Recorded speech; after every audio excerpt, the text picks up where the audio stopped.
Hey guys, it's Penelope in London, and I'm continuing the reading of The Tao of Fully Feeling, the book that you can see on the screen. Pete Walker has a book called Complex PTSD from Surviving to Thriving. So I highly recommend this also as part of your reading for looking at childhood trauma and early imprints that you need to work through. And it's possible to come out the other end of these things once we understand the fight, flight, freeze, fawn, which are the responses to being triggered and re-triggered. And once we get that under control and the inner critic, and we have some healthy anger and healthy blame, we begin to evolve our past. And it's a journey. It's not all or nothing. Pete Walker makes this very clear in his books. Today, what I'm going to read is this is chapter 9, and I'm on page 211. If you go back on my not playlist, but a few videos back, I've done 3 videos previous to this, which is part of chapter 9. I'll put them all in a playlist eventually to make it easy for people to find. But I'm going to read now about self-mothering, which is really beautiful. And it's how we self-mother when we've not been parented or had good enough parenting in childhood, or, that we can basically understand the process of what we are doing. So this is called self-mothering. And the chapter is Self-Compassionate Reparenting, chapter 9 of this book. So here goes. If we have lived behind a mask all of our lives, sooner or later, if we are lucky, that mask will be smashed. Perhaps we will look into the terrified eyes of our own teeny child, that child who has never known love and who now beseeches us to respond. And that was written, that quote by Marion Woodman. And then the next one is, the violation of the natural weakness and simplicity of the young child. These wounds may be redeemed through the natural simplicity of loving. Indeed, they may offer the gateway through which love may enter. And this is the thing with this is Jean Houston, Houston.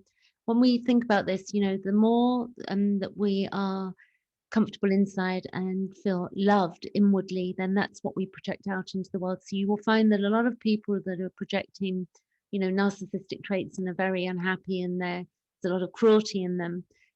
That's what's going on inside them.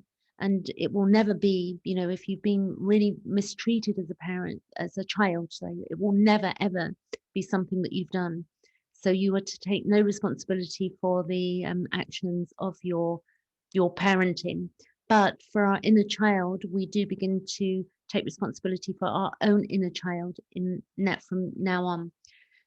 And I'll continue reading this. So Pete Walker says that the most essential task of self-mothering is restoring the individual to a deeply felt sense that he or she is lovable and deserves to be loved.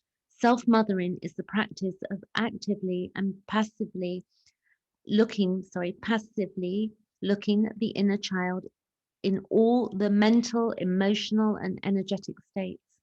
So it's in all states that you look in a loving way. Self-mothering is based on the precept that unconditional love is every child's birthright. And if you think about this, if you think about a baby, every child has that right to be nurtured and loved. And continue reading now. As mother to myself, I am eternally committed to relating to myself from a compassionate point of view. I strive to give my inner child an experience of completely non-defended relationship with another human being. Self-mothering proceeds most effectively from the realization that self-punishment is counterproductive. Self-mothering is a hardy refusal to indulge in self-hatred. Understanding and gentle guidance are more effective than self-rejection in achieving self-discipline and remedying self-destructive behavior. We enhance our self-mothering skills by imaginatively creating a safe space in our hearts where our inner children are always welcome. This may help the inner child discover for the first time that it is possible to have a relationship with another that is not either empty or dangerous. Consistent tenderness welcomes the child into the adult body he or she now inhabits and shows him or her that it is now a nurturing place protected by a warm, powerful adult. One of Nathaniel Brandon's clients spoke about this as follows. All these years, I tried to be an adult by defying the child I once was. I was so ashamed and hurt and angry, but I truly felt like an adult for the first time when I took her in my arms and accepted her as part of me. Self-mothering can be enhanced through the use of healing affirmations, and he says it's mentioned in contained in Appendix C. These are designed to satisfy the child's needs in the various stages of her development, or his. Self-reparenters benefit from using these affirmations like prayers or mantras. Ongoing frequent repetition of these affirmations empowers them to gradually replace the self-criticisms that have been silently ingrained in our psyches for years of rote repetition. These affirmations are made even more potent when they are accompanied by visualizations of tenderly holding and comforting the inner child. With enough practice, these affirmations become automatic as the old atrophifying self-criticisms. Another essential task of self-mothering involves offering the inner child the opportunity to speak unashamedly about any and all aspects of his or her experience. You're invited to initiate this process right now with a written exercise in which you ask your inner child to write a message to you with your non-dominant hand. You can further elect her or him by writing something supportive back to her with your dominant hand. If you do this a few times a week for 20 minutes or so, it will not be long before you have established a therapeutic dialogue with your inner child. So if you think about this, what would your inner child say right now? You could be feeling sad, you could be feeling scared, you could be feeling worried, and then you would nurture that in the inner child, because we all have that in us. It doesn't matter what age we are, it doesn't go away. With practice, nurturing conversations can then take place anywhere, anytime, in the privacy and safety of your own psyche. In early self-mothering, the inner child commonly comes into consciousness with a dire need to express his or her unreleased reservoir of pain. She will not come forth on the condition that she behaves like a nice, pleasant little girl. That was the prohibition that banished her to the unconscious in the first place. Most inner children initially need to spend a significant amounts of time going over and grieving the detailed memories of their abuse and abandonment. They usually need a great deal of permission to complain, cry, and blame.